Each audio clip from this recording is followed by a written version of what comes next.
This is the clouded agaric, Clytocybe nebularis cushion.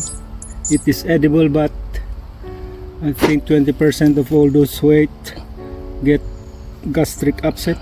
It is the bane of Forager because it like the wood bluet at first glance, but you have to inspect it closely. They called it clouded agaric because of this dark cloud like cup.